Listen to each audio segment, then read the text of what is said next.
Uh, let's see here. One other thing over the weekend, I nearly forgot about this. Actually, a couple other things, but one other thing that occurred on Friday. It was a pet peeve of mine. I don't remember if I've mentioned it on this program or not, but I'm going to put it out there again anyway, if I have. And don't get me wrong, I believe in donating to worthy causes and so forth. But why is it that when an individual is, say, homeless or destitute, or trying to hitchhike their way home or find a better opportunity, why is it that they're a vagrant or loitering, but you bring in an organization like, say, the United Way or the Salvation Army, groups like that, which I don't have a problem with. You know, they do great things for their communities. But why is it that when a group comes in, oh, that's okay, that's good PR. Yeah, you could collect donations in front of my business. Oh, yeah, there's no problem. You know what? There's someone in genuine need, but you don't want that rubbish around. But yet, you'll have people that will essentially harass customers before they come into the door. They'll come in at you like a bird of prey. I don't like that tactic. I went through it at Walmart a week ago Saturday, and I understand the mindset, and for the majority of people it is true. Probably about, I would say, 90% of their customers for that day, for the most part, were off work, at home relaxing, and went out to do some grocery shopping, whatever it is that they need to do. But for the other 10% like me, I don't go in at 1:30 on a Saturday afternoon to Walmart typically just to grocery shop. Oh yeah, I'm after a few food items, but it's typically to get my lunch for that night's bit of work. Yeah. Now I admit I may get some other things occasionally, but I don't have time to diddly-daddle around the front door while you're trying to pester me for an extra penny or two, and then you put your snot nose up in the air when I don't donate or tip. Alright? I don't like that. I don't like that tactic at all. Okay? Well, anyway, Friday, I was thinking about that, and I was running a little late for work, and I remembered as soon as I got in my car that I was running low on fuel, that I needed to refuel. So I thought, well, I could have gone to the Ice House, it was closer, but I have a Hy-Vee discount card that allows you to knock off a few pennies off a gallon of gas. So I'll go to Casey's, because they also recognize that card. I pull up to Casey's, and there are two adults standing in the fuel pump aisles. Now, first I didn't think much about it, but they're carrying a can and so forth, and I realized, for a donation, we'll pump your gas for you, and I'm thinking, really? And I recognized one of the gals, and I thought, well, United Way has done some good things for me, and I help them out every year that I can, when I can. And so I gave them some extra money, and they put the gas in my tank for me. But it just bugs me, though, that when someone is in genuine need, we don't want that rubbish in front of our store. That's bad PR, which I understand.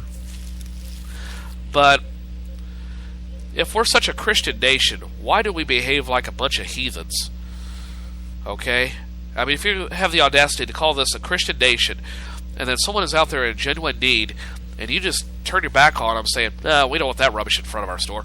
But if you're with the United Way, or you're with the Salvation Army, or you're with the American Cancer Society raising money for cancer research, or yada yada yada, or you're with such and such frat or sorority at the local college and raising money for a trip, that's a noble cause. Still seeking money. Extra money that, maybe I don't have to give right now. So, think about that if you're donating. Now, I'm not discouraging donations by any means, but there has got to be a better way to seek donations than to harass people like that. Maybe harass is not the proper word, but really get in people's way. And I don't care for those kind of tactics. All right. One more thing I want to talk about. Well, it's kind of two things in one. Last night there was a water main break out in front of Taco Bell. It happened sometime late yesterday afternoon. Now, I live not too far from there. But I didn't notice it until after sunset, all this water running down Baltimore Street. And I'm talking going both ways. It went down as far as I could see, about to Dairy Queen, to Hardee's, to the south, and then up to the north, up to at least past the intersection there, at the stoplight of Baltimore and, is that Patterson? I can't think what street that is. But anyway, it went quite a ways. And the street was buckled, especially in the northbound lane. And I didn't realize this until I was outside, and I went out to Taco Bell for mid-evening supper, about 7:30. And this thing was buckled. And I was studying it for a little bit, and a couple of cars came along, and one of them, I could tell a couple of them splashed me intentionally. To whoever you are, I will find you somehow, some way. Now, I don't remember the license plate number because I got so soaking wet. I'm thinking, yeah, that's real funny until it happens to you, asshole. I'm sorry, it rubbed me the wrong way. It was chilly out there last night. It was about 40 degrees when I stepped out at that point. So, anyway, this street was buckled, and we're talking water that went up to well past my ankle in some spots. That's because the potholes, and there was a lot of water running. And that was a significant traffic hazard for someone that wasn't prepared for it, because it has not rained here substantially for several months. And to suddenly come across that kind of water, and you're not expecting to be on a hydroplane alert mode.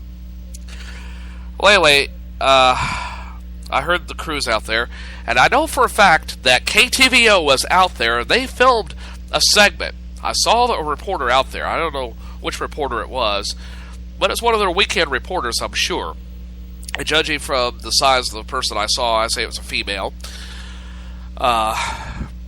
filming this little segment. And I should have tuned into the 10 o'clock news, but I didn't. I was watching other things, and namely watching the World Series, Game 4 of the World Series. So I should have been watching it, but I didn't. I thought, well, I'll catch it on the morning news, no big deal. Or read about it on the website. Well, I woke up at about 5 o'clock this morning. Yeah, I've been up since 5. I pulled up my Nook reader, turned on the KTVO app. No story. Okay, well, you've had plenty of time to put this up. It wouldn't take that long to write up that kind of a story and find out what the hell's going on. I thought, well, I'll listen to this morning zoo crew that they've got, the Glimmer twins. I'm not very fond of them. For one thing, they have the chemistry of an old married couple. They kind of reminded me of the Bickersons, old radio show. Well, they were going on and on about blah, blah, blah, blah. And then they were going on about what they're going to do doing on Halloween on the show. And I'm thinking, who gives two poops about what the hell you're going to dress up as on Halloween? I want to know what the hell was going on Baltimore Street. A lot of people were driving up and down that last night. I saw the traffic. I should have taken some pictures. But there was a lot of traffic there, especially between 6 and 8:30. And so I was listening to the newscast, and I kept waiting for it. Nothing during the 5 o'clock hour. Okay, well, maybe they'll save it for 6 for the more hardcore news, if you could call it that. Listen into the 6 o'clock hour, nothing. Okay, I thought, well, I'll watch part of Good Morning America. I gave up at about 7:45. They had no mention of it whatsoever. Now, I'm going to check right now, see if they've got anything on it. But it really irritated me that they were more concerned about their stupid Halloween costume that no one gives two poops about. And then they wonder why they're losing advertising dollars. And I admit I'm critical of local media, because a large part of it is a joke. It is a joke. And I admit I was a part of that joke. Not with KTVO, but I was with KRX for a while.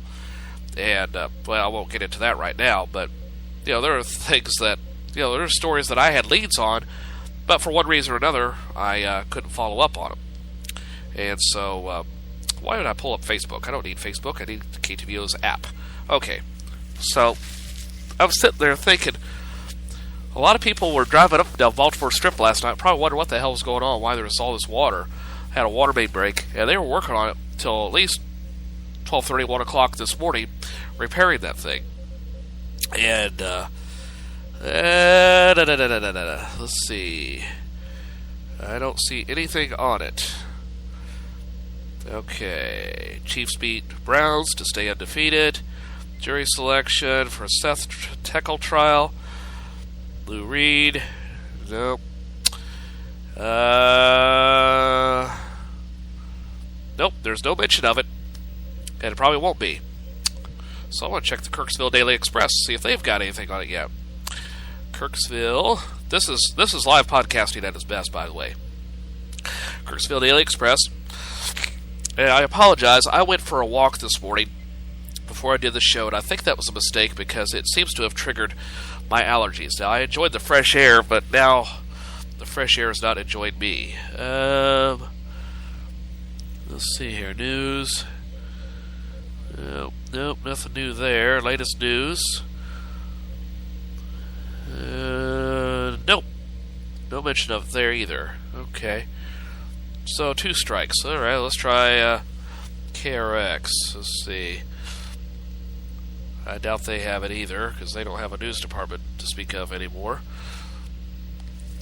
Not since I left. Well, since Dusty left, but I apologize for the lack of preparedness, but this is something that has irked me.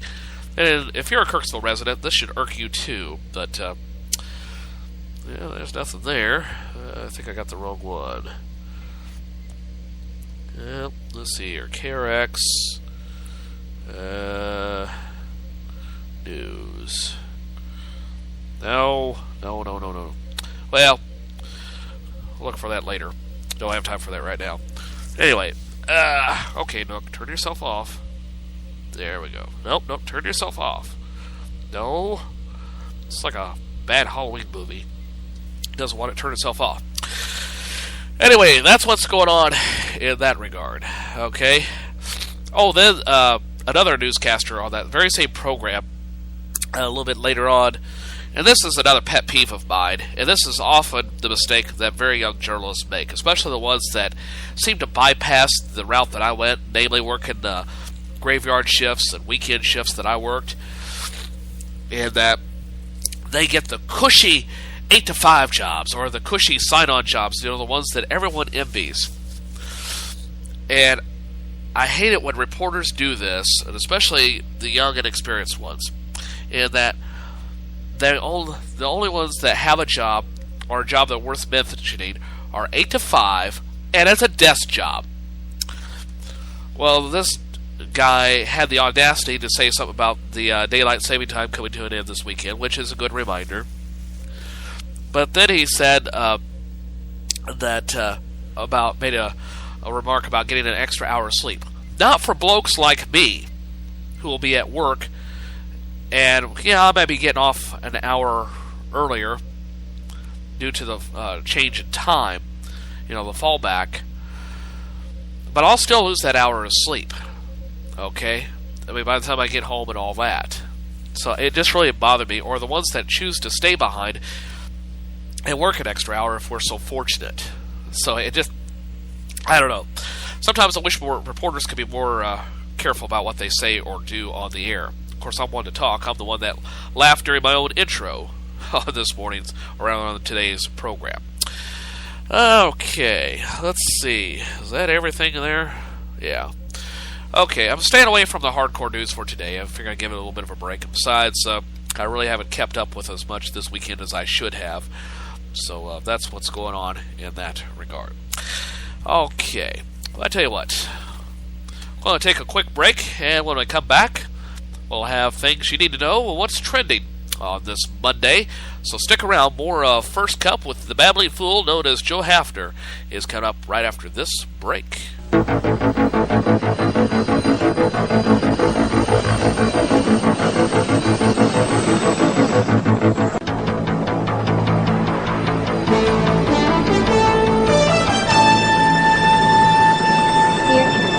Much of what we learn in this world comes directly from you. Whatever your message is, it will become part of us forever. Please teach us to accept one another. Teach us to respect one another. Please, do not fill our minds with hatred. Do not expose us to bigotry. Do not teach us to judge each other by race, religion, orientation, or the color of our skin. Teach us the concept of tolerance. Teach us to understand one another. Teach us to accept people of different cultures